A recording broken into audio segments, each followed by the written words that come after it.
This program is designed to provide general information with regards to the subject matters covered. This information is given with the understanding that neither the hosts, guests, sponsors, or station are engaged in rendering any specific and personal, medical, financial, legal, counseling, professional service, or any advice. You should seek the services of competent professionals before applying or trying any suggested ideas.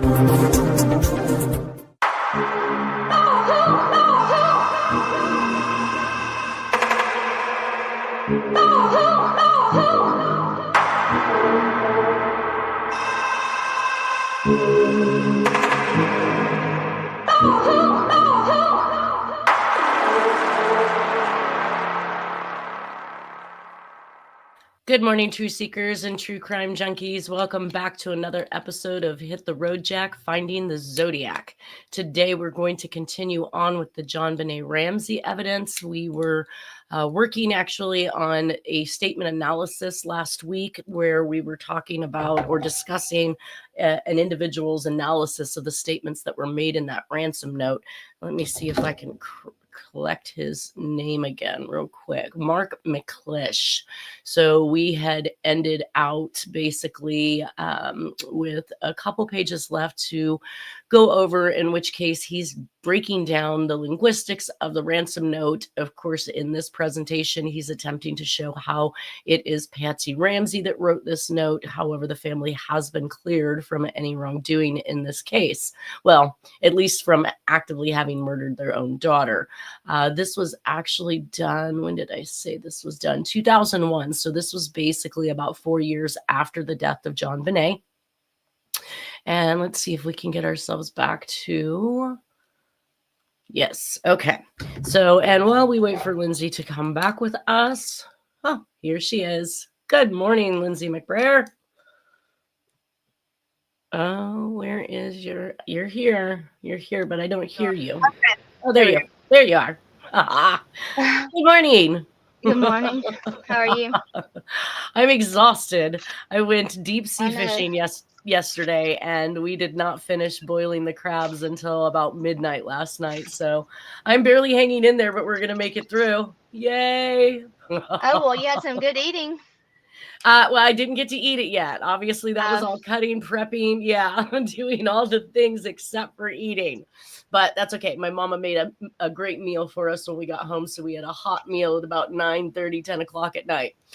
Well, we left off at the end of the statement analysis and examination of the ransom note. So I'm just going to pick up where we left off. And if Nolan joins us today, I'm sure Juan will pop him in. But I have not talked to him to know whether or not he's going to be here. Yeah. All right, so we left off where it was talking about the kidnapper demanded $118,000 from the Ramseys, and this is very well, of course, it's an unusual amount, but most people would ask for a much larger amount. There's a reason why the writer chose 118. Even John Ramsey agrees that the number 118 is significant to the killer. It has been reported that in 1996, John Ramsey received a bonus of $118,000. And he asks, is this a coincidence? When the writer had to think of a number, 118,000 was on his mind. How does that make you feel? Definitely, not on his mind. Yeah, right? No, I don't believe in coincidences, for one, and for two, you don't get like the exact amount just randomly. Like, there's no way. Right. And I mean, of course, they're alluding to the fact that Ramses would have known this number, and that, of course, ties them back to this note in some fashion. But we've seen a lot of inside information in some of these crimes, and of course, this one is no different. So the knowing of, where her room was, where to take her from, the entryway and exit out of the basement. I mean, there was a lot of inside knowledge, obviously, if a perpetrator had come in and done this. And welcome, Nolan Del Campo, to the show. Good morning, everybody. Good morning. Good morning. We just got started back on the Jonbenet Ramsey statement analysis, and we were talking about the 118,000, which was consistent number with the bonus that John Ramsey So the person that is doing the statement analysis says in number 6, in lines 13 through 16, the writer states, if we monitor, we might call you early to arrange an earlier delivery of the money and hence an earlier pickup of your daughter. The word hence is a formal way of saying therefore. The writer starts out the ransom note misspelling words, giving the appearance he is uneducated. However, his educational level begins to show when he uses words such as hence. This author pretty much says, and I think everybody uses hence now since this was such a big thing back in 1996. I hear a lot of people using hence. It says the word hence is not a very word, and the last time that you used that word in defense. Chances are you've not used it this week. I probably have. We should look to see if this word appears in any writings of John or Patsy Ramsey. And then they said, well, it does. On December 14th of 1997, the First United Methodist Church in Boulder, Colorado, held a memorial service for Jonbenet. In the program, there was a Christmas message from the Ramsey family. This message was also posted on the Ramsey family's website. In the message, we find the statement, had there been no birth of Christ, there would be no hope of eternal life, and hence no hope of ever being with our loved ones again. I go back and forth on this because I think we talked a little bit about hence last week, right? Where I said that I'll do an examination and where I've never, executed a letter or formation in a certain way after studying it, say for 3-4 days, I'll find myself actually using that particular structure, following that examination when I know I've never used it before. So it's almost as if it gets ingrained in your head and becomes part of your arsenal, if you will. And I would have to say that she probably read this note a million times, even after, Jonbenet was found, probably trying to just rationalize what this note was saying. I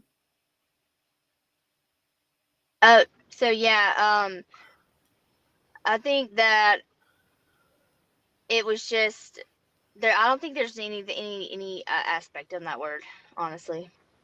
What do you mean aspect? I don't think there's anything that, there's nothing particular to me that seems would be with that word. Cause I use that word. And I think that had this been a Christmas greeting from the year previous to her dying, then that would throw suspect on them. But since this is a year after her death and they've read this word hence in this letter, who knows how many times, makes me feel as though it could just have been. And of course, we are also using Christ language, right? God language. I don't know how to say this correctly because I'm just not a Christian. I'm not a religious person. Spiritual with the earth, got this, but nope, this religious stuff is really kind of just to me another organized moneymaker. But I feel like hence is actually used, right? In that terminology. Like in the Bible. It may or may not have significance. I don't like Lindsay's saying, I don't see the importance of it really. It doesn't really stand out to me. No. Yeah. As for something that somebody picked out about what she wrote a year after her daughter had died, that has no importance to me. Like I said, had that been the message the year before, then we might be talking about something. But even then, because they are such high influential people, obviously, with Jonbenet and all the pageants and all the followers and these kind of things, even if they had done it ahead of time, that would have been another piece of inside information somebody may have already known about her before writing this note, right? Yeah. Well, he goes on to say the word hence is a transition word. You do not have to use the word and with it. For example, the arcade was closed, hence I spent my money at the mall. The writer of the ransom note used the phrase and hence in their Christmas message. The Ramseys used this same exact phrase. Had there been no birth of Christ, there would be no hope of eternal life and hence no hope of ever being with our loved ones again. Again, they read this in this note. Go ahead, Nolan. Oh, that's all right. I just had to take my mom called. I had to get rid of her. Oh, I was like, raise the hand. I also feel like when we were dealing with the Zodiac, that he used a lot of not need. He used a lot of phrases that were not needed. So he was basically double Yeah. saying and doubling down on things and statements in his own messages. So this is no different to me. And like using the word rather and, these pretentious words that aren't necessary in the sentence because the sentence works without it. And we've seen a lot of that in the Zodiac. So this wasn't too far off that mark. Well, and I've never seen anybody use and hence. Well, that's because they mean the same thing. Yeah. And of course, once again, we're going back to the fact that they've read this message about their daughter a million times, I'm sure. Yeah.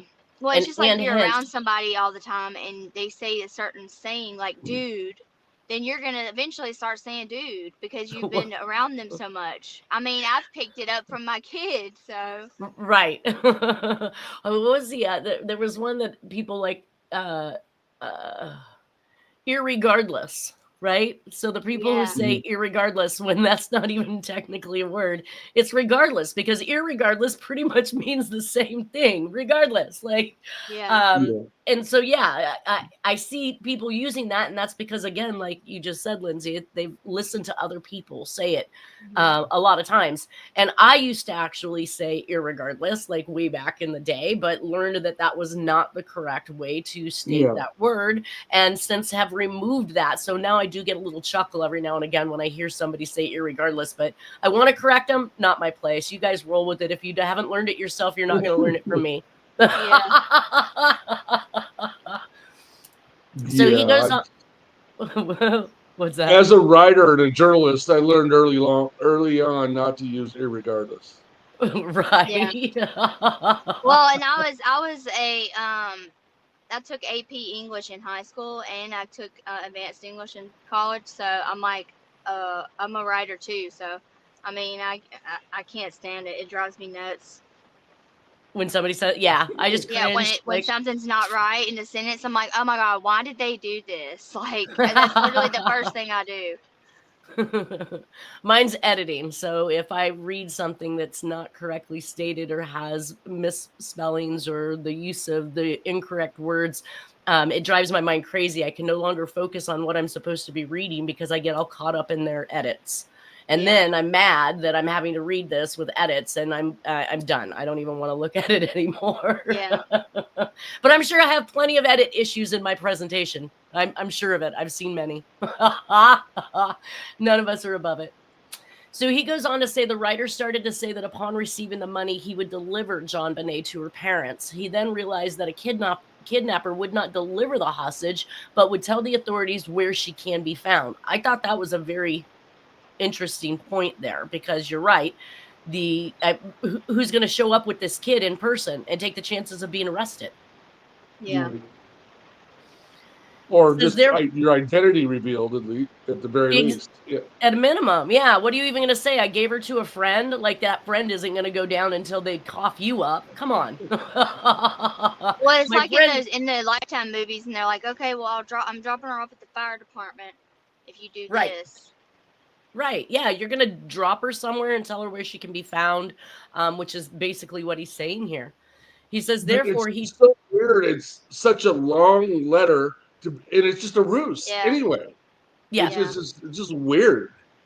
I think that's what made everybody want to look at the Ramseys because it's something you had to sit around and have time to do. But I feel like the time frame in which she discovered the note and called the police, like she didn't heed or pay attention to the note that said, do not contact the police. It's literally what she did do. So, I mean, if you're telling me that she called all of her friends, got all of her friends over there, and then they all sat around trying to put together this note to get the Ramseys out of trouble, again, I think you have some issues with that philosophy. It just doesn't hold any water. Well, and like it's like constantly the person that's writing it is constantly explaining, right, and over explaining the over disclosures. So he goes on to talk about this whole we would deliver, and of course this word was then I believe crossed out. So he said therefore he changed it to pick up. So first he said we'll deliver her, Then he crossed that out and changed it to pickup. It's doubtful that a kidnapper would make this mistake. More importantly, an examination of the author's writing style shows us that whatever comes before the phrase "and hence" is supposed to come after the phrase "and hence." So I thought this was also an interesting take. They put in here, let's see, we might call you early to arrange an earlier delivery of the money and hence a earlier delivery, but then he crossed that out, pickup of your daughter. And so the author in this letter is using it correctly, right? It's before and after. And in their book, The Death of Innocence, Patsy Ramsey addresses the use of the phrase "and hence." She says, actually, I have no idea why we use that phrase. Maybe we'd seen it so many times in reading the ransom note and having to write it over and over again for the police that it became part of our subconscious vocabulary. She is 100% correct. I just described this as a document examiner. It says, who knows? Then again, maybe people everywhere use the phrase "and hence" every day of the week because it's a normal part of the English language, as Lindsay mentioned. It says, like I said, when was the last time you used that phrase? This guy wants you to believe that it's just not something that's often used. So he goes on to say it is not part of the normal English vocabulary. Patsy Ramsey does not tell us why they use the phrase. Hello, duh, did you not just hear her say? She only says maybe it is because they saw it in the ransom note and had to write it several times for the police. She then asked a question, who knows? She doesn't know. It is. I literally didn't know why I used that formation the next day when I know that was not in my writing arsenal the day before or, previous to that examination. Yeah. Says she is trying to sweep this under the carpet as if it is no big deal. However, this is a very big deal. We have the same phrase that is in the ransom note appearing in their writings. On October 12th of 2000, the Ramseys did a webcast interview with Newsom. I'm sure that's not our governor. That's literally what I thought. Right. In the interview, John Ramsey makes the following statement. The justice system is a government organization. Ding, ding, ding. And hence should be looked at with some degree of skepticism. Many Ramsey supporters believe the Ramseys did subconsciously adopt the phrase "and hence" found it in the ransom note. It says, okay, I will admit it is possible, but let's take a look at the phrase "and hence." When we look at the original ransom note, we find the writer had crossed out a word, and that's the word "delivery." We see the same writing style in the Ramseys' Christmas message. Had there been, we've already read that, and hence no hope of ever being with our loved ones again. So the Ramsey supporters would have us believe that the Ramseys not only adopted the word "hence," they also adopted the phrase "and hence." Oh my God. And they also adopted the killer's writing style, possible but not probable. So he doesn't seem to understand as he's trying to bifurcate the two words. That is exactly how it was written in the note. If they what were it seems like to me is what he.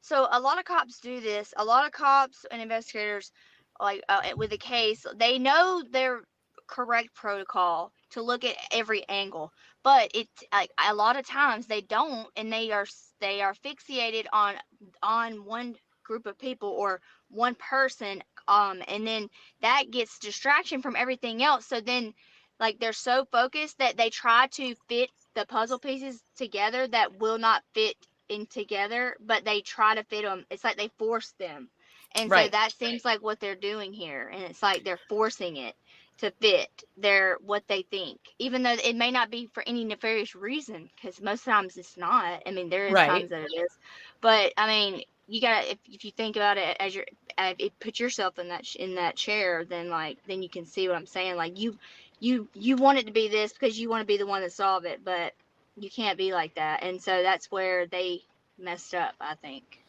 Well, I mean, when this guy tries to say that "and hence" is something that, is their writing style, once again, they read "and hence." They read "and hence" as many times as they read the word "hence" in this note, right? Had they never seen this note, had this note never been, something that they located inside of the house, and they had never seen the "and hence" statement, then it becomes very significant that you find them using it in everyday life or communications, because that is in fact the way they write. But in this particular case, and hence it goes together. So why this author is trying to, state that it's bifurcated, and the fact that it's together makes that more significant, when that's exactly how they read it, probably 100 million times. Who knows how many times she had to write this note? That will also instill the and hence into your arsenal.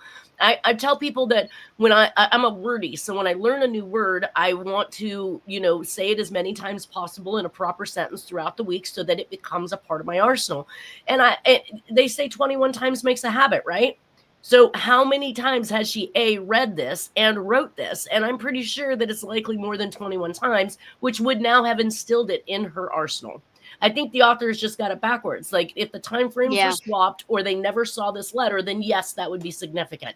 But to me, it simply is not. And again, it's an overuse or word salad, if you will. That's what I call the Zodiac, right? He'd use multiple words in a single sentence, and some of them weren't necessary, but they basically meant the same thing. Well, that takes us to Fat Cat. I don't know if you guys, what is your perception of Fat Cat? Fat Cat? Mm-hmm. Someone that's rich. Yeah. And kind of what's the word? Over the top a little bit. Yep, this little version of this wants Fat others Cat to know that they have money and power. Right. Well, or wants somebody to know, or that's somebody's perception of or a person tries who to has put money on and those power. airs. Yeah. Right. Yeah. And with a lot of the things that I did with the Zodiac, I would look up some of the phrasing. We found a lot of it to be very Southern. Some of it originated actually from Lubbock, Texas, where Jack originated himself. So, of course, I ran a lookup to see what Fat Cat meant. I mean, I figured Fat Cat was just somebody with money. Doesn't necessarily mean you're fat, but you're pretty much hopping all over town just whipping out that cash. So when I looked it up, it was very interesting to see the makeup and background of that statement. So Fat Cat is the term that I looked up from Wikipedia, which is the free encyclopedia, and it says Fat Cat is a political term. Originally just Go ahead. I'm trying to find something. Go ahead. Keep going. Okay. So it says Fat Cat is a political term originally describing a rich political donor, also called an angel or a big money man. So I found that to be extremely interesting, because we are saying that these are politically driven, murders. Some of these are legitimately like to stop somebody even in their tracks of, running for a particular office, as we've seen with some of these governors or senators that have lost their children. I think that John Ramsey is probably right up there with the amount of money that he was making. It says the New York Times has described fat cats as symbols of a deeply corrupt campaign finance system riddled with loopholes. How's that one make you feel? Oh, yeah. He is exactly what they just described. But there's another word that was used in political. Trying to find it. Oh, wait. No, but I'm just trying to cover the words that are actually in this particular ransom note, and Fat Cat was one of the ones they used. I just thought it was very interesting to note that it is a symbol of a deeply corrupt campaign finance system riddled with loopholes. That kind of like runs right up the alley of this whole theory that we've got this group that's working for, the mob, the syndicates, the media, politicians, or at least creating a narrative for somebody who's in power, right? Mm-hmm. It says that's exactly what it is. Yeah. That's exactly what this whole thing is. With Americans seeing them as recipients of the perks of power, but able to buy, access, and influence policy and even veto appointments. It is commonly used to describe a rich, greedy person who, due to ownership of large amounts of capital, is able to live easy off the work of others.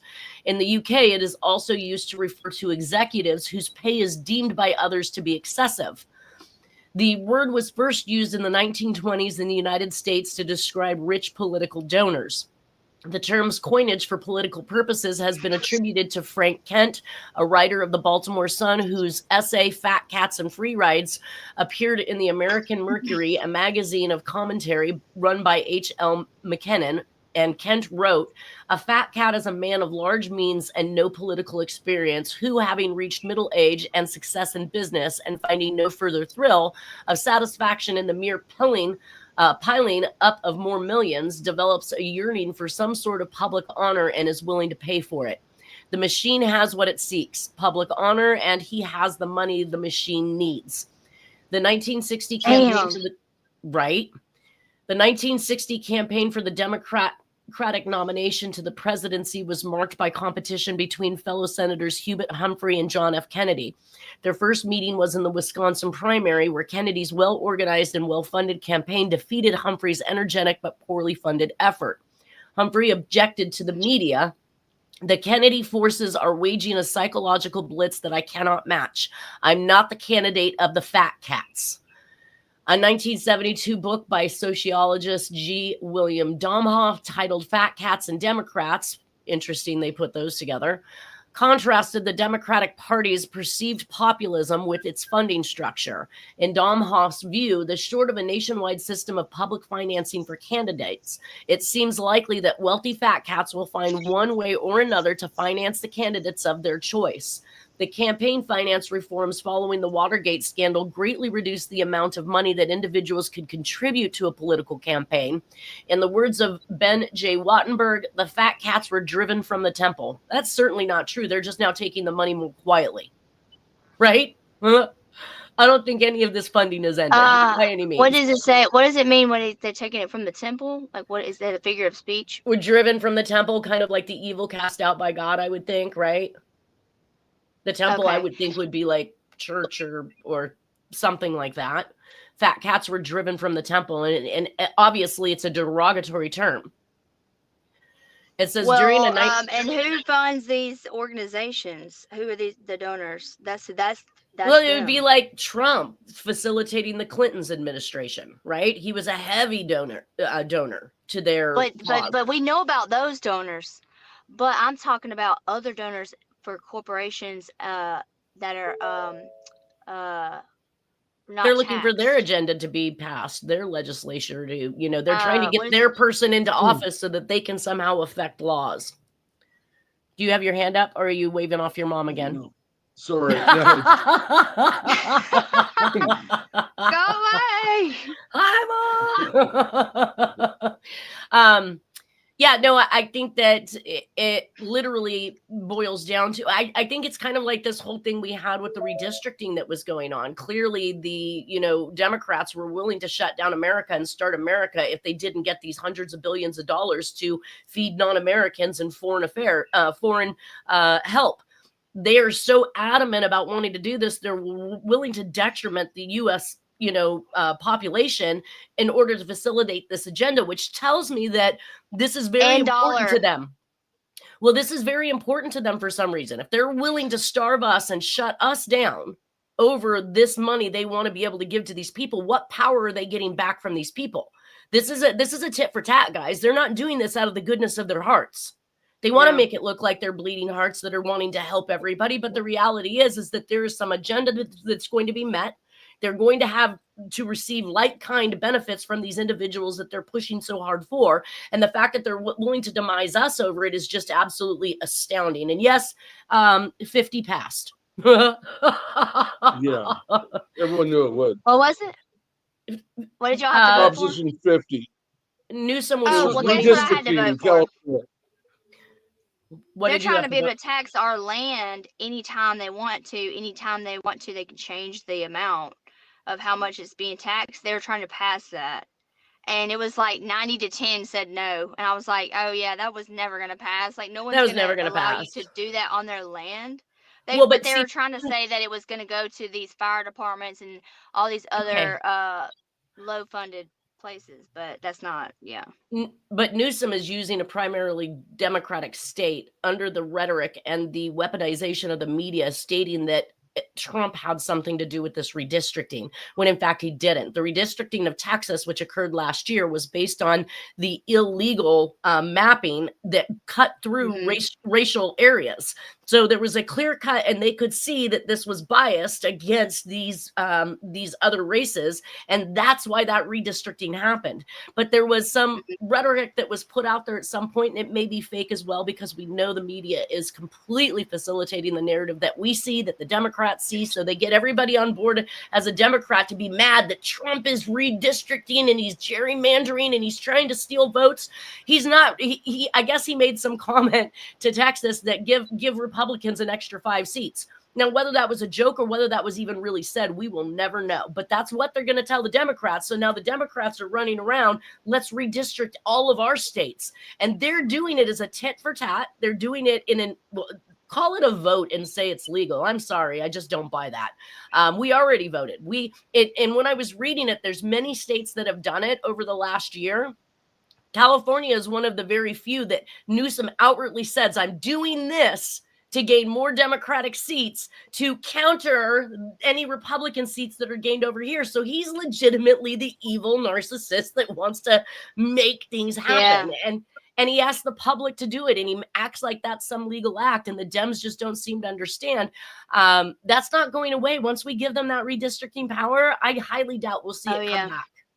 And I think even the news is already not describing it correctly, because what I read was that, did you read the measure, Nolan? Not completely. But it said something like 5 years. So it basically said that this was going to go on for 5 years as a temporary thing and be given back. And I knew that that would run them right through Trump's presidency. Obviously, what they're clearly trying to do is prevent a power poll by Republicans to continue in Senate and Congress, with Trump being a Republican in office, which no big deal. But even my own media, I almost even turned off the radio station I love because they said it was only 3 years. I said, no, did you not read the measure? And why are you telling the public 3? It's 5. Yeah. I was blown away because when I counted it out in my mind, that surpasses the next 3 years of Trump's presidency. So whatever. Either way, it's all dirty. And Newsom did it dirty. Yeah. Nobody did it dirty, while others were actually redistricting for legitimate reasons. And who knows the last time they were redistricted, whether or not that wasn't something the Democrats had their hands in that gave them that power to begin with. This is just what we don't know. I mean, nothing is on the up and up, and you can't take any of this stuff for face value. You're listening to the news and you think that they're telling you the truth when in fact they're doing just the opposite. Well, you have to go back and do your own research with anything that anyone says at this point. Well, and that's why I did it. And I saw all the other states that were doing it. And it looked to me that Texas and Florida were doing it based on inadequacies in the actual districting. And it was unfair to those different races. So it was racially illegal for them to have mapped those districts that way. Or there's a possibility that even mid-decade that the population, we have, X amount of people leaving California and going to Idaho and to Florida. And they're now you're repopulating an area that is going to make those maps districtly incorrect as far as the numbers and the people that it represents. So I think that Florida and Texas were doing it based on those guidelines, and everybody else just decided, oh, we're going to get in on this. But I think that the one that was really wrong was the one out there saying we're going to prevent the gerrymandering when that's exactly what you were doing. And California freaking bought it. What a bunch of sheeples. Anyways, during a 1997 $1,000 per plate dinner at the Hilton, Washington for the Republican Party. Oh, funny that we go there. Which the New York Times dubbed a lucrative display of the resilience of big money campaign fundraising. Street protesters calling for further reform dressed in fat cat costumes and chanted, hey, hey, ho, ho. Corporate fat cats like Tim Gerlich have to go. In the 2008 Democratic race, a group of wealthy backers of Senator Hillary Clinton wrote to Speaker of the House Nancy Pelosi, warning her they might withdraw financial support for the Democratic Congressional Campaign Committee of Pelosi if did not change her position on whether the party's superdelegates should support the party's pledged delegate leader. According to the Center for Responsive Politics, the signers included donors such as Ham Saban and Robert L. Johnson, and had given the party nearly $24 million since 2000. So see, where did we cut off? Where did we cut off how much money a person can donate? I mean, exactly. We're seeing here, that's a lot of money from 2 entities. In response to the grassroots Liberal Political Action Committee Move On, called the Move the worst kind of insider politics, billionaires bullying our elected leaders into ignoring the will of the voters, but reassured members that when we all pool our resources together, we're stronger than the fat cats. That's a very interesting. So let me tell you something about the donors, because it does tie into this and to everything. So another way that they have been money laundering is through donors, and under disguise of donating money to other countries and other corporations that are tax-free, even not tax-free. That's literally how they've been doing it. So they don't go, they probably still go through the banks like they used to do with Bush, but and back in senior Bush days, but they caught on to the bank thing. So it's like, okay, what do we go to now? Well, then they go to doing it through donors. But would they, well, and they're private, right? So you're not knowing who's donating the money. They're not telling you. So well, and they can only tell you if they choose to, which a lot of them do. You can go out there and look and see different corporations who donates what, and it will list. But then they'll also say, it'll also list ones that are private, but it just says private. Well, to me, this whole Measure 50 thing is exactly what I've been saying, that, this country was built on illegal monies and gains. But a lot of these families that are the highfalutin rich individuals that own pretty much everything, their money in the beginning was made illegally.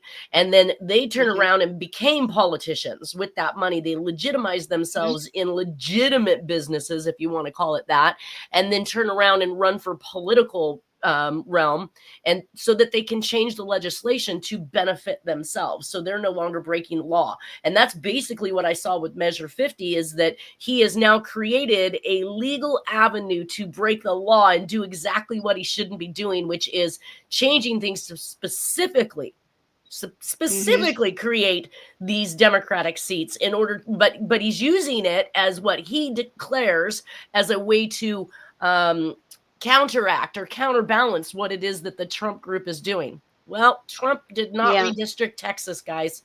Maybe he did ask for an extra 5 seats, but who knows if he'd have gotten them. Asking for them and getting them is completely 2 different things. Either way, we can see how this works. Ramsey was very tired of it with the politicians, and with the big money. I look at things like our forefathers had anticipated and expected that there would not be any monopolies. This was going to give everybody the fair right to make or break themselves in America, doing whatever it is that they want to do. When the reality is that you have, one person who owns all of the cable companies, or at least a cable company in every single state, but they give it a different name. So this is how they figured out to overcome that monopoly situation, is we'll just create a law that says if we name it something else, call it something else, run it as a separate entity in a different state, we can then monopolize the entire United States and every state or city within with the same exact business, making us a monopoly, but we call it something else. So they just create a law so that they're no longer breaking the law, but they're benefiting and making money from it. And that's 100%. Why they're putting...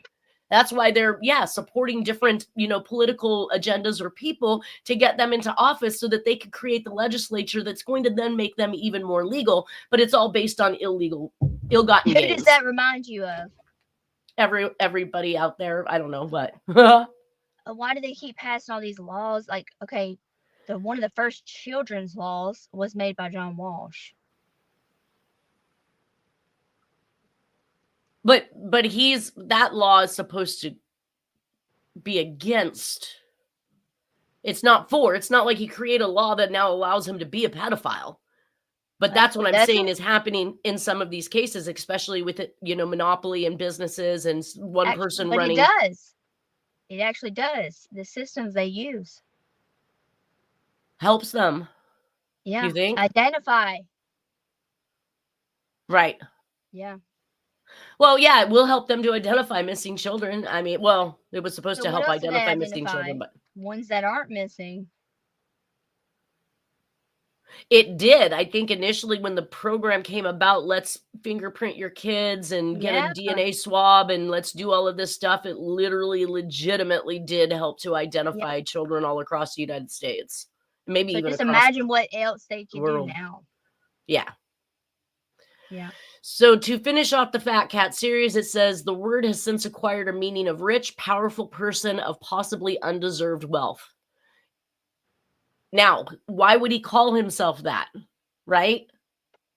Why would he or Patsy refer to themselves as somebody that's rich, powerful, and undeserved of their wealth? Because I'm pretty sure that John Ramsey believes that his business, well, I had read some things that indicated he had sold an outdated software program to Lockheed. Was that?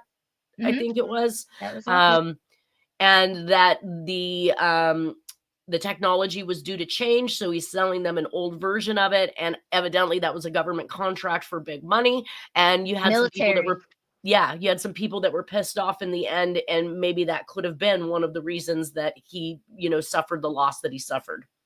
Either way, it says in the British media, printed media, a fat cat is usually depicted as a cat-faced, clad in pinstripe suit, that's to me mob, corpulent, middle-aged man holding or smoking a thick cigar representing a venal banker or a high earner executive or captain of an industry.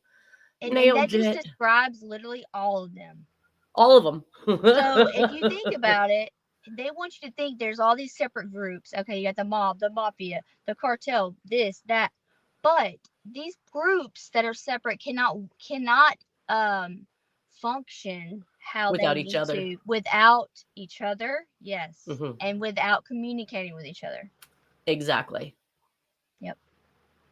So I have the Charlevoix, Michigan address, I believe, which was the Ramsey home. We'll talk about the knot here in a second, but I don't think that 8-year-old Burke could have executed that Garrett or that type of knot. She was found covered in a white blanket, and it was supposedly her favorite blanket, which has also been perceived as a message of comfort. Usually when somebody feels guilty or, feels remorse for something that they have done, they will, cover usually the face of the individual that they've killed. I've seen in many cases, but to provide them with some type of comfort also indicates some type of a personal connection, or that person didn't really want to commit that crime. Maybe that individual was being forced to and then subsequently felt bad about it, but was going to give her something of comfort, which happened to be her. And how either she was holding onto that blanket when he stole her from her bed, or he was aware of the fact that was the favorite blanket. Yeah. One of the two.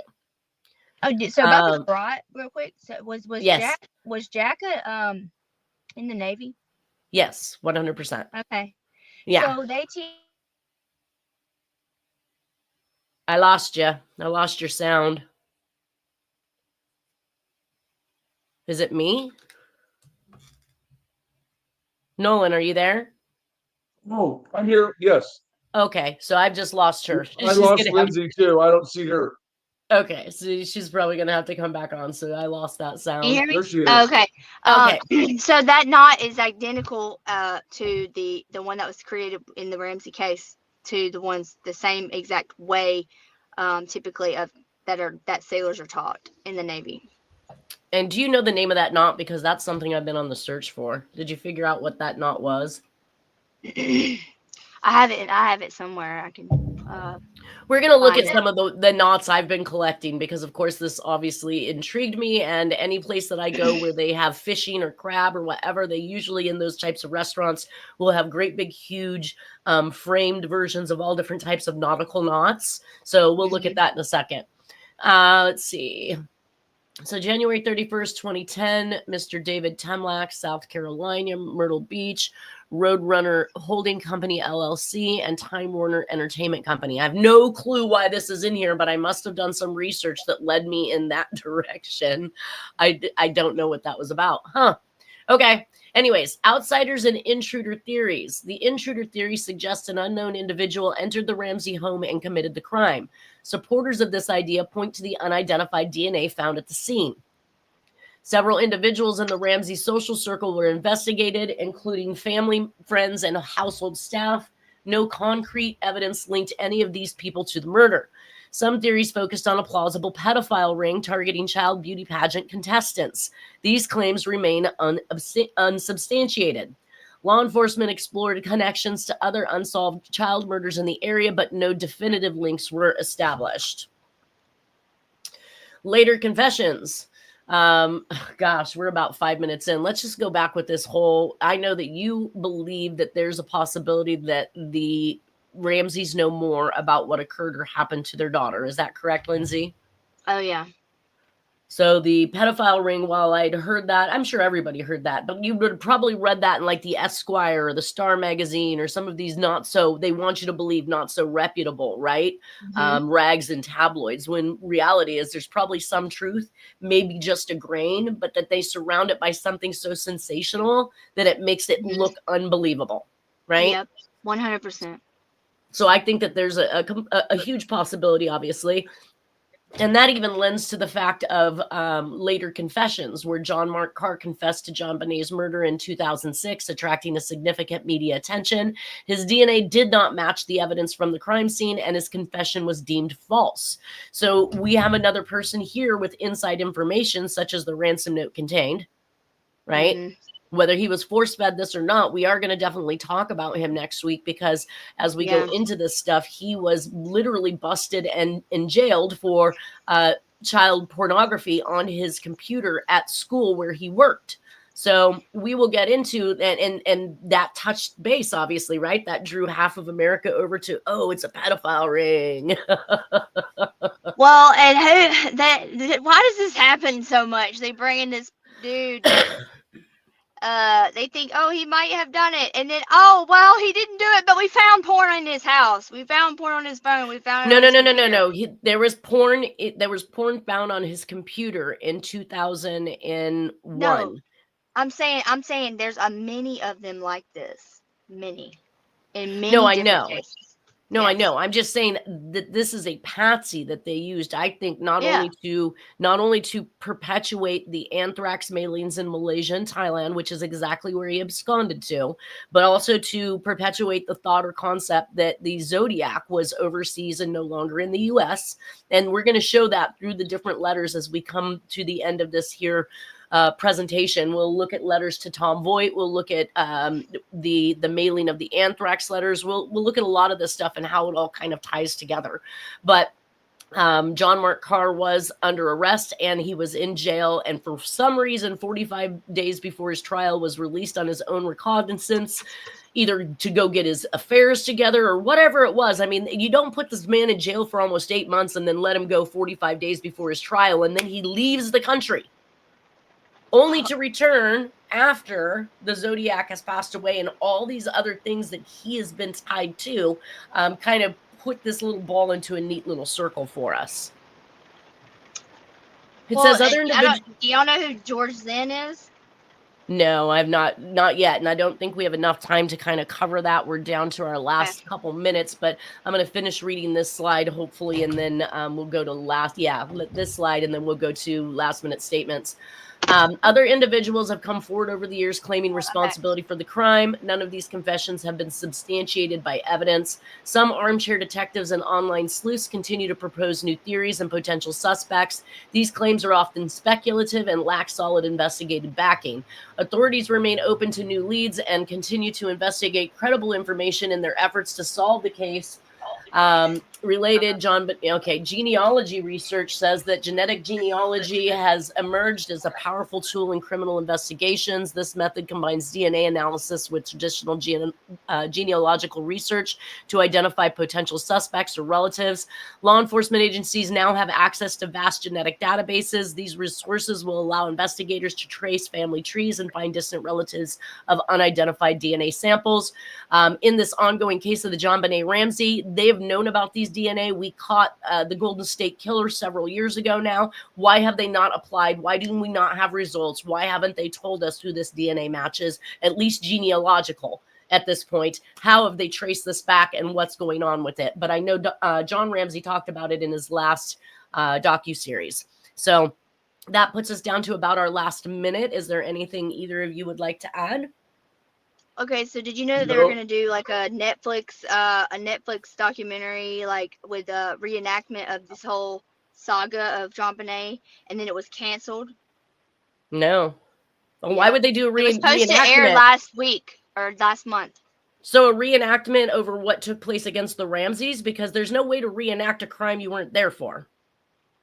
Oh, and it was supposed to have Melissa McCartney as acting as Patsy. Wow. That sounds more like it's just hype for money. Like they are just going to, just like money. The unsolved Zodiac case, they're going to keep making money off this unsolved. Yep. Oh, it's just so disgusting. 100%. That's what exactly it is. All right. Well, I want to hear about George Zen when we come back. So next week, you guys, everybody have a wonderful weekend. We will see you next Friday as we continue down the path of more, at least evidence in the Jonbenet Ramsey case, what we've seen on the media, in newspapers, and in magazines. You guys take care and have a great weekend. See ya. You too.